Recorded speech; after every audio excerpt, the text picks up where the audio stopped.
नमस्कार, सुप्रभात। I news 24/7 देख रहे हैं आप और मैं हूं आपके साथ मोनिका नायक। तो चलिए खबरों की शुरुआत करते हैं एक बड़ी खबर के साथ। 9 राज्यों के बदले गए राज्यपाल, राष्ट्रपति ने जारी की सूची। बंगाल, तमिलनाडु जैसे चुनावी राज्य समेत 9 प्रदेश शामिल। दिल्ली के लेफ्टिनेंट गवर्नर विनय कुमार सक्सेना को लद्दाख का लेफ्टिनेंट गवर्नर बनाया गया। तरनजीत सिंह संधू को दिल्ली का लेफ्टिनेंट गवर्नर बनाया गया। हिमाचल प्रदेश के गवर्नर शिव प्रताप शुक्ला को तेलंगाना का गवर्नर बनाया गया। तेलंगाना के गवर्नर जिष्णु देव वर्मा को महाराष्ट्र का गवर्नर बनाया गया। नंदकिशोर यादव को नागालैंड का गवर्नर बनाया गया। लेफ्टिनेंट जनरल रिटायर्ड सैयद अता हसनैन को बिहार का गवर्नर बनाया गया। वहीं तमिलनाडु के गवर्नर RN रवि को पश्चिम बंगाल का गवर्नर बनाया गया। केरल के गवर्नर राजेंद्र विश्वनाथ आर्लेकर तमिलनाडु के गवर्नर का काम संभालेंगे। लद्दाख के लेफ्टिनेंट गवर्नर कविंदर गुप्ता को हिमाचल प्रदेश का गवर्नर बनाया गया है। तो ये बड़ी खबर आ रही है, जहां दिल्ली के लेफ्टिनेंट गवर्नर विनय कुमार सक्सेना को लद्दाख का लेफ्टिनेंट गवर्नर बनाया गया है। हिमाचल प्रदेश के गवर्नर शिव प्रताप शुक्ला को तेलंगाना का, वहीं तेलंगाना के गवर्नर को महाराष्ट्र का गवर्नर बनाया गया है।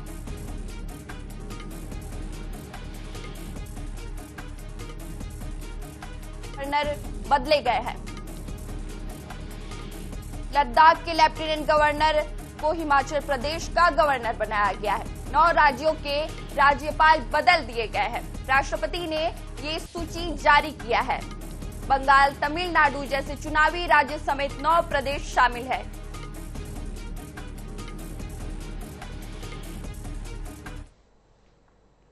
तो वहीं राज्यसभा चुनाव के नामांकन के अंतिम दिन देश की राजनीति में बड़ा घटनाक्रम सामने आया। बिहार की राजनीति के केंद्र में रहे नीतीश कुमार ने राज्यसभा के लिए नामांकन दाखिल कर लिया है। संकेत मिल रहे हैं कि बिहार में मुख्यमंत्री पद की कमान अब किसी नए चेहरे को सौंपी जा सकती है। इस फैसले ने न सिर्फ बिहार बल्कि छत्तीसगढ़ की राजनीति में भी बयानबाजी का दौर तेज कर दिया है। देखिए हमारी ये खास रिपोर्ट।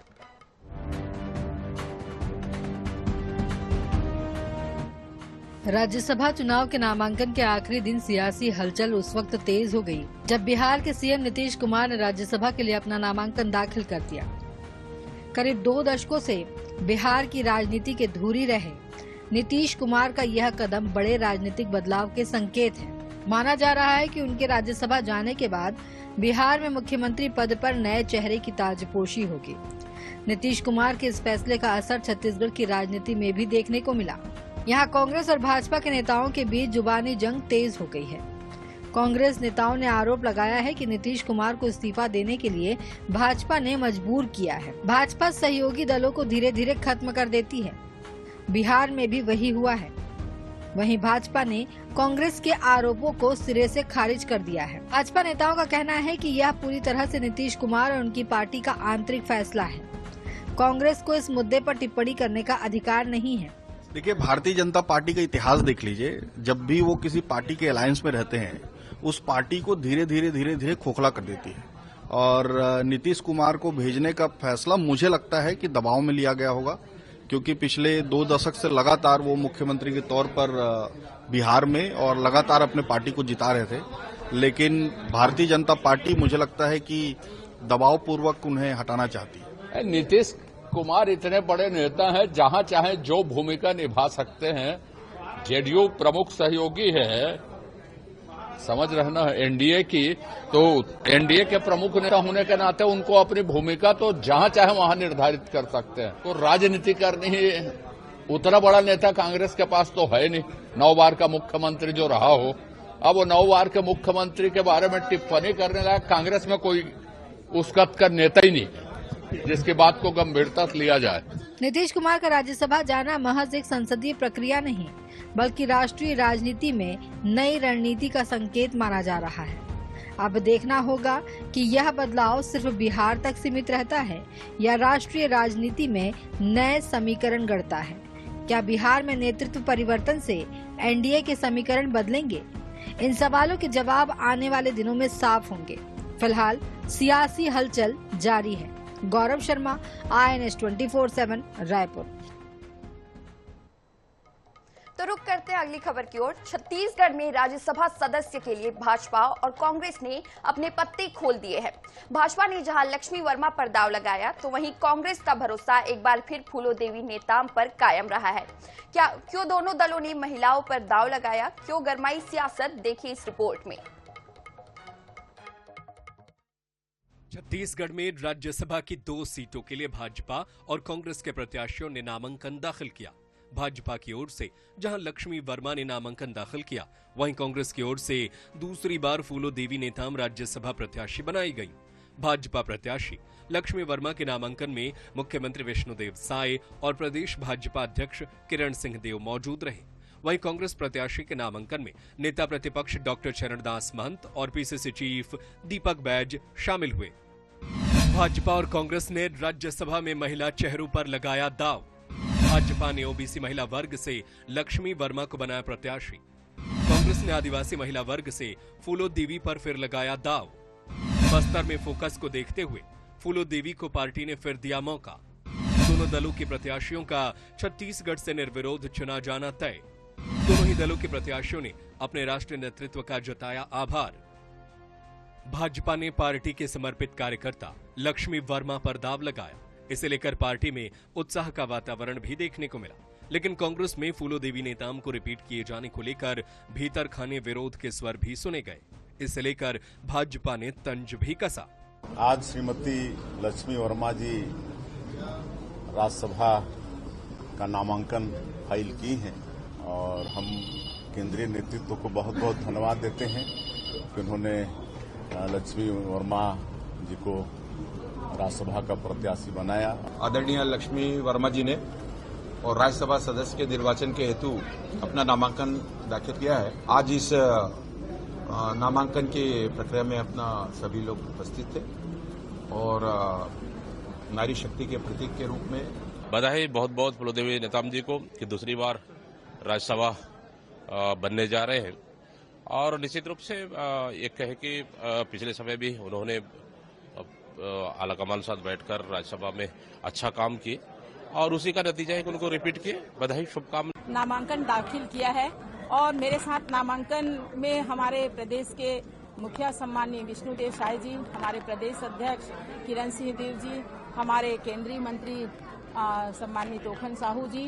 मैं शीर्ष नेतृत्व को आज जो हमारे इस देश के प्रधानमंत्री हैं, जिन्होंने एक राष्ट्रवाद की विचारधारा को लेकर इस देश में काम किया है और कर रहे हैं, उनको मैं बहुत बहुत धन्यवाद देती हूँ। सीएलपी लीडर आदरणीय महंत जी के साथ और बहुत सारे हमारे विधायक गण के साथ हम लोगों ने फार्म जमा किया है। इस उपलक्ष्य में मैं शीर्ष नेतृत्व को मैं बहुत बहुत आभार व्यक्त करती हूँ और धन्यवाद देती हूँ। आदरणीय खड़गे साहब को, आदरणीय सोनिया गांधी जी को, आदरणीय राहुल गांधी जी को, आदरणीय प्रियंका गांधी जी को। छत्तीसगढ़ में भाजपा ने जहां मिशन 2028 को देखते हुए एक नए चेहरे को आगे किया, वहीं कांग्रेस बाहरी प्रत्याशी की जगह स्थानीय को प्रत्याशी बनाने की जद्दोजहद में तो उलझी रही, लेकिन नया चेहरा ढूंढ पाने में पार्टी नाकाम रही। अब दोनों प्रत्याशी और उनके चुने जाने का समीकरण प्रदेश की सियासत में कितना असर डालता है, यह जरूर देखने वाली बात होगी। गौरव शर्मा, रायपुर। छत्तीसगढ़ में राज्यसभा के लिए भाजपा प्रत्याशी लक्ष्मी वर्मा ने गुरुवार को नामांकन दाखिल किया। भाजपा ने ओबीसी मीडिया के साथ संगठन में मजबूत पकड़ रखने वाली नेत्री को प्रत्याशी बनाया है। इसे लेकर भाजपा के वरिष्ठ नेताओं ने खुशी जाहिर की। वहीं राज्यसभा चुनाव में बिहार के सीएम नीतीश कुमार के नामांकन दाखिले को लेकर भी अपनी प्रतिक्रिया दी।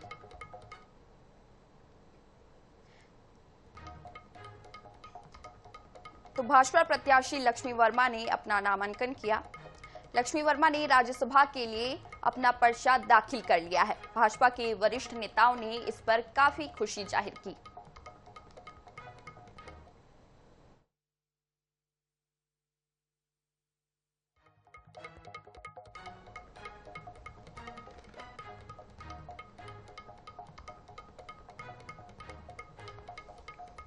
केंद्रीय मंत्री तोखन साहू जी हमारे साथ मौजूद हैं। तोखन साहू जी से भी जानेंगे। तोखन साहू जी, एक नए चेहरे पर भाजपा ने विश्वास व्यक्त किया है राज्यसभा के लिए, कैसे देखते हैं? पार्टी के लिए भी और प्रदेश के लिए भी बड़ी गौरव की बात है। लक्ष्मी वर्मा जी, जिनको एक लंबा राजनीतिक अनुभव है, पार्षद से उन्होंने अपने राजनीतिक जीवन का शुरुआत किया, जिला पंचायत अध्यक्ष रही है, अनेक पदों को उन्होंने सुशोभित किए हैं। आज राज्यसभा के रूप में आज जो नामांकन दाखिल करने जा रही हैं, हमारे प्रदेश के लिए भी और पार्टी के लिए भी बड़ी गौरव की बात है। संतोष पांडे जी, आज लक्ष्मी वर्मा जी तो नामांकन दाखिल कर रही हैं, लेकिन देश में एक बड़ा परिवर्तन इस बात को लेकर नजर आया कि बिहार के मुख्यमंत्री नीतीश कुमार भी राज्यसभा जा रहे हैं। ये स्थितियों को कैसे देखते हैं? बिहार में नीतीश जी का राज बहुत ही व्यवस्थित चला, अनेक प्रकार के वहाँ परिवर्तन आए, जिसे गुड गवर्नेंस कहते हैं, सुशासन, वो नीतीश जी के राज में आया। मैं वहाँ लगभग 1.5 महीना वहाँ था मोतिहारी में। मैं आपको बताऊं कि वहाँ गांव तक सड़कें, सब प्रकार की चिंता यदि किसी ने किया वो नीतीश जी ने किया। किंतु जैसा राष्ट्रीय नेतृत्व बीजेपी के साथ वहाँ सरकार बनी हुई है और मिलकर के जो भी निर्णय लेंगे, हाईकमान अच्छा ही निर्णय लेगा, बिहार के हित में लेगा और जो भी होगा अच्छा होगा। आज छत्तीसगढ़ में भी भाजपा ने लक्ष्मी वर्मा जी को नामांकन दाखिल हो चुका है। अब ये माना जा रहा है कि निर्विरोध निर्वाचित हो जाएंगे। क्या वजह देखते हैं कि लक्ष्मी वर्मा ही चुनी गई? भाई कमल में तो लक्ष्मी ही आएंगी। ये संतोष पांडे जी हैं, जिनका कहना है कि बिहार की भी अगर बात हो तो बिहार में भाजपा और उसके सहयोगी दल मिलकर बेहतर फैसला लेंगे और छत्तीसगढ़ में नए चेहरे को भाजपा ने अवसर दिया। कैमरामैन अरुण कुमार साहू के साथ गौरव शर्मा, INS 24/7 रायपुर। भारतीय जनता पार्टी ने छत्तीसगढ़ से राज्यसभा के लिए लक्ष्मी वर्मा का नाम तय किया है। वे आज नामांकन दाखिल करेंगी। नामांकन दाखिले से पहले वे इस वक्त हमारे साथ हैं। आपको बहुत बधाई लक्ष्मी जी। और कैसे देखते हैं अब तक का जो आपका सफर रहा, कार्यकर्ता भाव से आपने काम किया और बड़ी जिम्मेदारी मिलने जा रही है, आज आप नामांकन भी दाखिल करेंगे। मैं तो सबसे पहले आप लोग यहाँ आए हैं, आप सबका स्वागत है, अभिनंदन करते हुए मैं हमारे शीर्ष नेतृत्व जो है सम्मानीय प्रधानमंत्री नरेंद्र मोदी जी और राष्ट्रीय अध्यक्ष नितिन नवीन जी, प्रदेश के मुखिया सम्मानीय विष्णुदेव साय जी और प्रदेश अध्यक्ष सम्मानीय किरण सिंहदेव जी को और पूरे भारतीय जनता पार्टी के सभी शीर्ष नेतृत्व, प्रदेश नेतृत्व और भारतीय जनता पार्टी के लाखों कार्यकर्ताओं का हार्दिक मैं मतलब उनका धन्यवाद करती हूं कि उन्होंने मुझे इस लायक समझा। मैं आज घर में बैठी हुई हूं और मुझे लगता है कि मैं बहुत जो सामान्य कार्यकर्ता के रूप में, पहले तो सोशल वर्क, इस जगह जहां बैठी हूं इस मोहल्ले में मैं शादी होके आई और 83 के बाद से मैं अपना एक सामाजिक सेवा के रूप में काम करती रही हूं। यह पूरा एरिया जो है अनडेवलप एरिया था और उस समय गणेश शंकर मिश्रा जी आयुक्त हुआ करते थे और तरुण चटर्जी जी MLA थे। उस दौरान यहाँ पे हमारे यहाँ न सड़क थी, न बिजली था, न पानी था। हम 3 साल बिना लाइट के घर में रहे हैं। तो उसके बाद धीरे धीरे पूरे डेवलपमेंट के लिए मैं भिड़ी, पूरा क्षेत्र में विकास के लिए। पहले तो लाइट हम लेके आए, लाइट के बाद उसके बाद फिर कुछ सड़कें, क्योंकि बारिश जब होता था तो हम यहाँ से नहीं निकल पाते थे। ये सामने मेरे घर के सामने रेलवे लाइन है, ये सिंगल लाइन हुआ करता था। छत्तीसगढ़ का विकास कैसे और महिलाओं को कैसे अधिक सशक्त किया जाए, इस दिशा में काम करने की इच्छा जो है लक्ष्मी वर्मा जी जता रही है। ये देखना होगा कि उनका कार्यकाल कैसा होता है, लेकिन आज इससे पहले वे नामांकन दाखिल करेंगे। कैमरामैन इकराम कुरैशी के साथ गौरव शर्मा, INS 24/7 रायपुर।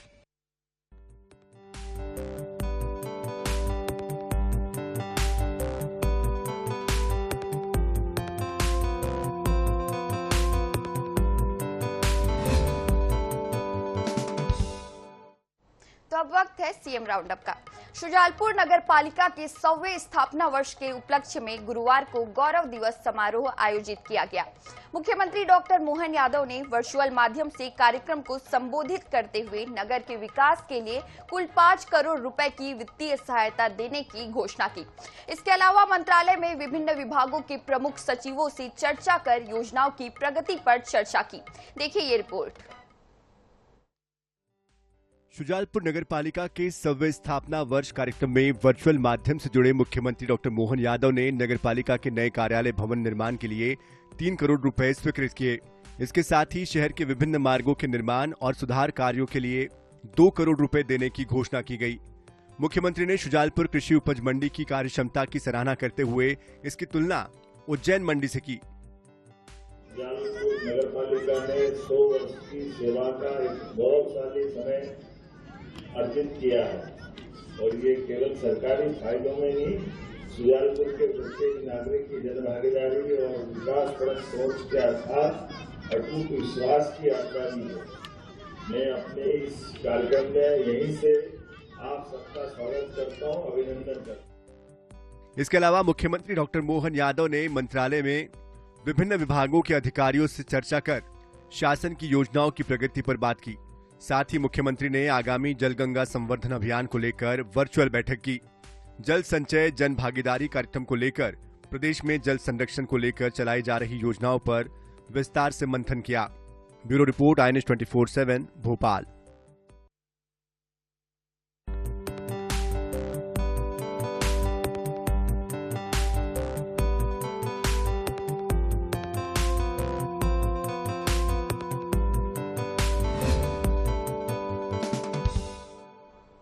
मुरैना में दलकू बाबा की मूर्ति का अनावरण के मौके पर पहुंचे पूर्व नेता प्रतिपक्ष और कांग्रेस नेता अजय सिंह राहुल ने बड़ा बयान दिया है। अजय सिंह ने कहा है कि जब तक प्रदेश में कांग्रेस की सरकार नहीं आएगी तब तक वो न माला पहनेंगे और न ही साफा। अजय सिंह सरसैनी किले पर राजा राव दलपत सिंह सिकरवार उर्फ दलकू बाबा की मूर्ति का अनावरण पर पहुंचे थे। इस मौके पर कांग्रेस नेता राहुल अजय भैया और विधानसभा अध्यक्ष नरेंद्र सिंह तोमर ने राजा राव दलपत की मूर्ति का अनावरण किया। यहां क्षेत्रीय महासभा से लेकर करनी सेना और प्रदेश के साथ देश भर के क्षत्रियों का हुजूम लगा रहा।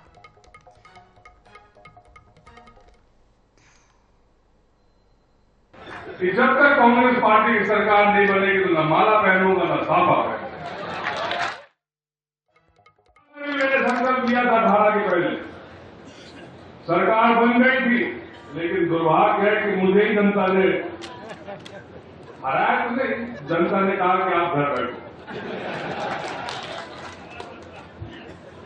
लेकिन सरकार कुछ दिन ज्यादा नहीं चली, लेकिन तोमर साहब, भाई साहब, आपको आश्वस्त करा रहा हूं कि 2028 में अगली बार हमारी सरकार पूरे 5 साल है। दलकू महाराज की जय।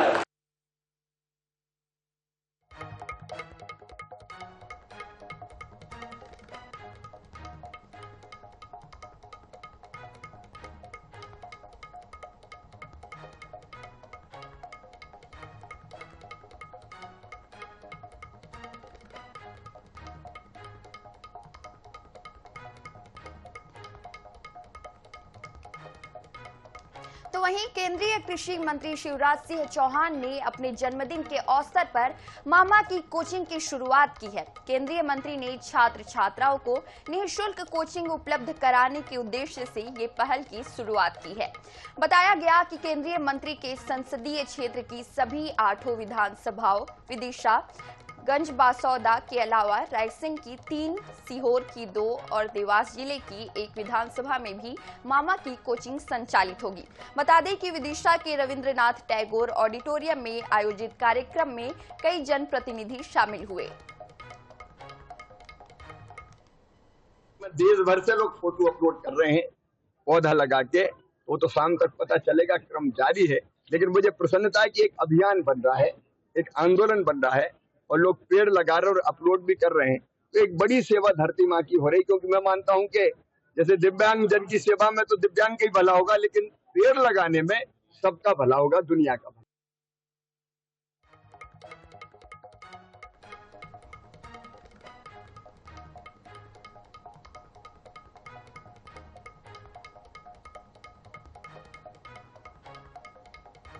T20 वर्ल्ड कप के सेमीफाइनल में भारत ने इंग्लैंड को 7 रनों से हरा दिया है। इसी के साथ इंडिया ने फाइनल जगह बना ली है और अब खिलाड़ी भिड़ंत में उसका सामना 8 मार्च को न्यूजीलैंड से होगा। भारत T20 वर्ल्ड कप इतिहास में चौथी बार फाइनल में पहुंचा है। बता दें कि मुंबई के वानखेड़े स्टेडियम में खेले गए इस मैच में भारतीय टीम ने पहले बल्लेबाजी करते हुए 253 रन बना डाले। इसके जवाब में इंग्लैंड की टीम 246 रन बना पाई और 7 रनों से मैच हार गई। भारतीय बल्लेबाजी में संजू सैमसन ने भारत के लिए 89 रनों की पारी खेली थी। उनके अलावा शिवम दुबे ने 43 रन और ईशान किशन ने भी 39 रनों का योगदान दिया था। सभी ने मिलकर टीम इंडिया को 253 के स्कोर तक पहुंचाया। गेंदबाजी में जसप्रीत बुमराह सबसे ज्यादा प्रभावी साबित हुए, जिन्होंने 4 ओवरों में सिर्फ 33 रन देकर 1 विकेट लिया।